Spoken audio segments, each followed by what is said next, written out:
The rock that refused to die. Look at this rock.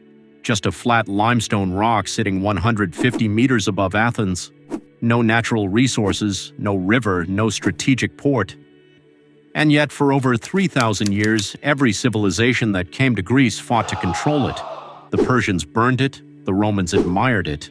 The Ottomans used it as a gunpowder store, and one explosion nearly destroyed it forever. This is the story of the Acropolis, the most fought-over rock in human history, and the buildings on top of it that changed the way humans construct things forever. The word Acropolis literally means high city in Greek. Almost every ancient Greek city had one, a high fortified area where people could retreat during attacks. But when people say the Acropolis today, they mean only one, the one in Athens. Because what was built on top of this particular rock between 447 BC and 406 BC was so precise, so mathematically calculated, and so visually powerful that architects are still studying it today and still finding things they had missed. By the 6th century BC, Athens was growing into one of the most powerful city-states in Greece. The Acropolis already had temples on it at this point, older, simpler structures made mostly of limestone and wood. One of these was an early temple dedicated to Athena, the goddess of wisdom and warfare, who was the patron deity of Athens. The Athenians believed Athena had personally chosen their city. In return, they devoted their highest ground to her. Then in 480 BC, the Persians came.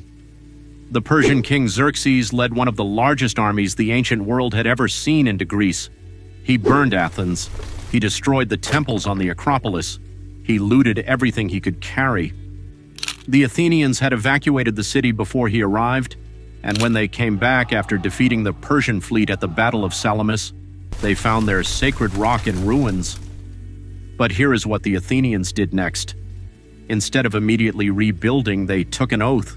They swore to leave the ruins exactly as they were, as a permanent reminder of what the Persians had done. For 30 years, the Acropolis sat broken and open to the sky. Then a man named Pericles changed everything.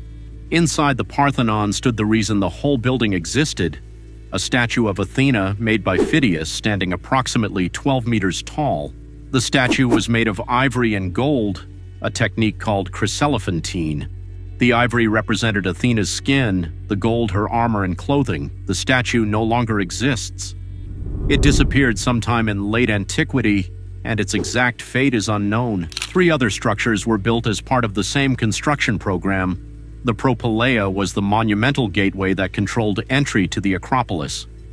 The Temple of Athena Nike sat on a small bastion at the southwestern edge of the Acropolis, a compact, elegant building dedicated to Athena in her role as the goddess of victory. The Erechtheion is perhaps the strangest and most interesting of the 4 buildings. It was built between 421 and 406 BC on the most sacred ground of the entire Acropolis, the spot where, according to Athenian mythology, Athena and Poseidon had their contest for the city. Now here's where it gets rough. Over the centuries, the Parthenon changed hands again and again. It became a Christian church. Then, after the Ottoman conquest, it became a mosque. But the worst damage came in 1687. The Ottomans were using the Parthenon to store gunpowder inside a 2,000-year-old temple. During a war with Venice, a cannonball hit the building, and it exploded. The blast tore the roof off and destroyed huge sections of the structure.